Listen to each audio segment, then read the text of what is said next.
RC's ready for that one. We're ready for the 4 NFL games this weekend. We also have 6, Dan Graziano, head coaching openings in the NFL. Let's run through those. Why are you asking me with Tannenbaum? Anyway, no, we got the Bears. Let's talk about the Bears. Mike McCarthy was in there earlier this week, former Cowboys coach. Bears flew him in, interviewed him in person.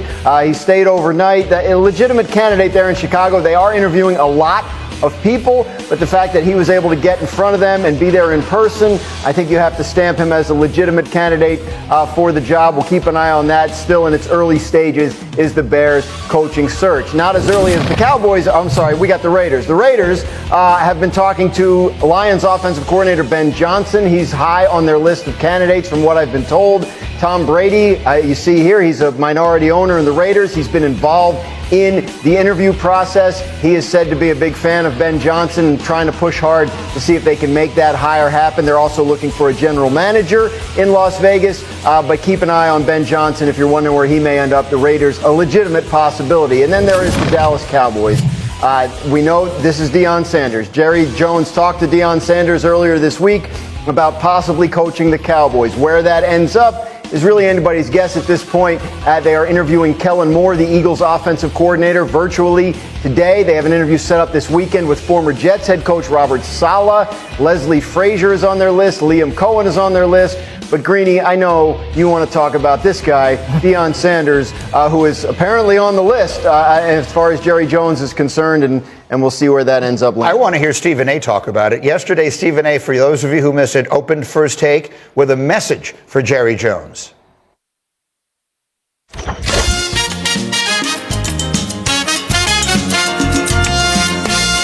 Howdy!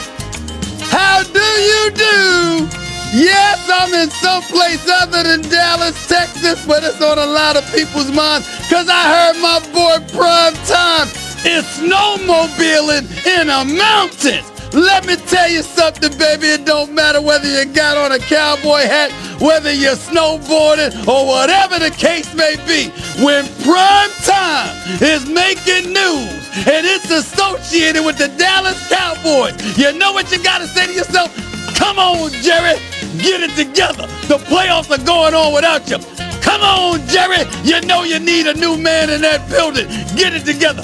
Come on, Jerry, do what the people are clamoring for you to do, because when you do that, you can end up someplace like this, even with a cowboy hat on, you hear? Okay, Stephen A., performance arts extraordinaire. So there's so many pieces to this. And the most interesting one of it, and Mike Tannenbaum, all kidding aside, I mean, anyone who's paying attention is aware you're assisting the Jets with their head coaching search. At the end of the day, these things come down to one person making a decision, right? So it's not about whether we think it makes sense, well, all that kind of stuff. It's going to come down to Jerry Jones deciding, does he like the idea or not? It's not about whether anyone else in the Dallas Cowboys facility thinks it makes sense. It's up to Jerry Jones. Look, I continue to think this is not the likely outcome, right? Like a lot has to happen. Deion at Colorado, you know, he's got some roots down there and has done well. But the fact that they've talked is not insignificant. It is Jerry that's going to make this decision. He could theoretically sell Deion on this opportunity and get him out of Colorado. So the thing people have to understand is if you go back a week and you ask Jerry Jones who the coach of the Cowboys is going to be next year, he would have said Mike McCarthy. Like this, they thought they would get a deal done with McCarthy. They didn't.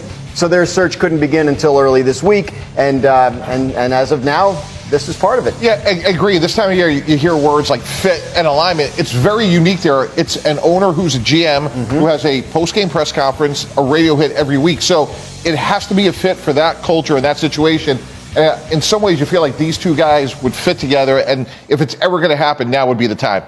I mean, this would be strictly a football. This isn't about selling tickets or back pages. Deion Sanders is a legitimate football coach who has proven himself at everything he's ever done. You know him. I mean, he was a teammate of mine for 2 years. Listen, people don't get confused with thinking Deion is like, you know, some new school type of guy. He's an old school principle guy. And what does the Dallas Cowboys need? Accountability. They've been living off of those, those 3 titles that they had in the 90s. Well, who better to come in than a guy guy that was part of that building process to help them get one of them chips. He can come in, and he's one of the very few players that can get the ear of the audience, and he can call guys out. And what could you say? If you want to build brands, that's who you talk to. He can be a resource for everybody in that locker room and everybody within that building. Well, I think it's two different jobs that head coaches in Dallas have to do. You have to be able to manage the locker room, and you have to be able to manage the owner.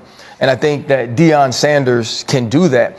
It's not necessarily just about the X's and O's. Obviously, he knows and understands how to build a program when you look at Jackson State and also Colorado. But for Jerry Jones and Deion, it's having a voice that you value and respect. Someone needs to be able to have a conversation with Jerry, because you're never going to tell Jerry what to do. That, Jerry, this could be best for our team, and have him value that. And now when you look at a CeeDee Lamb, go back to last year when Dan and we're talking about the tours.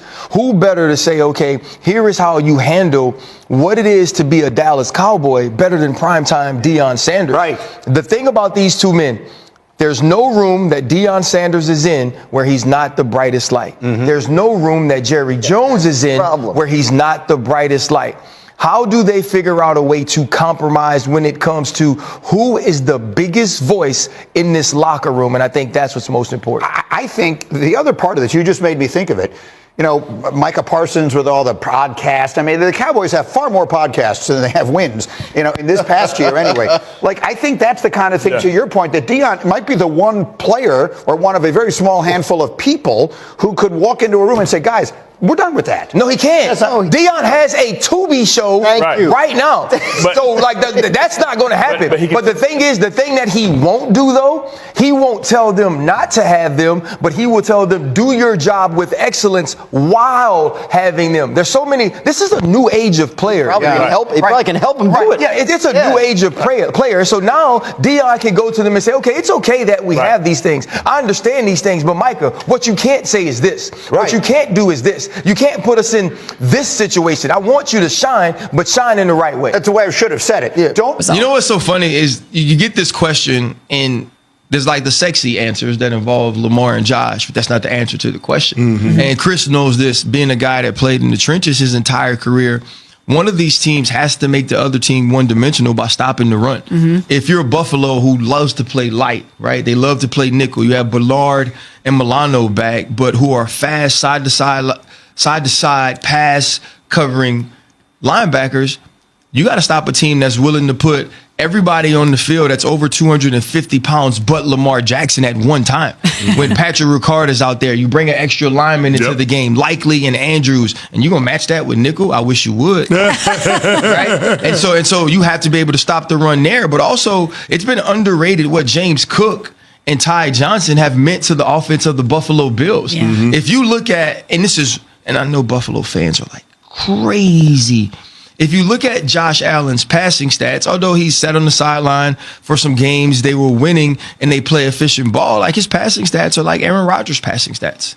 Right? But it's because this team plays efficiently. This team doesn't put everything on the arm of Josh Allen. And so the Baltimore Ravens are going to have to force Josh Allen to be one-dimensional as well, because I believe they do have an advantage in the skill player position when you look at what Buffalo has offensively. Along with Michelle Swellman, Chris Canty, Evan Cohen with you. It is Unsportsmanlike here on ESPN Radio, presented by Progressive Insurance. Ryan Clark is here.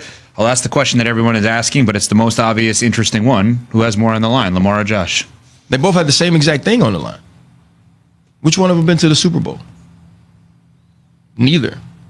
Which one of them been to the AFC Championship? Oh, both of them. Who beat both of them? Patrick Mahomes.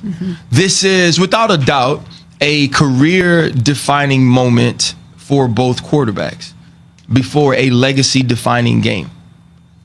These are the same two guys. I think sometimes we speak about Josh a little differently than Lamar for two reasons. First reason, Josh has never won an MVP, right? So the expectations of him and what those MVPs mean have never really been on Josh Allen. Secondly, Josh Allen's actually played like himself in playoff games. You go back to the divisional round a few years ago against Patrick Mahomes. It was the best Josh Allen we'd ever seen. Unfortunately, it was the best Patrick Mahomes we've ever seen too. And we see that guy a lot.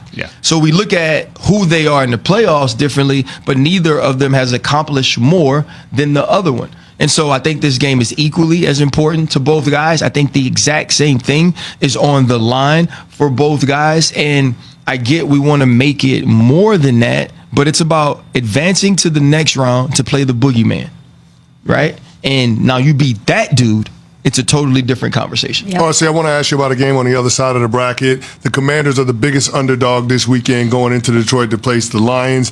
Can you contextualize the season that Jaden Daniels has had and compare it to other standout rookie seasons that we've seen? And Chris, and you guys correct me here, Dan Marino went to the Super Bowl as a rookie, right? Or was it second year? It was second year. Okay, see? It's the second year, so no. Like, honestly. And I feel like... Hold on, wait. You just said Super Bowl. Yeah, so because I'm saying if Dan Marino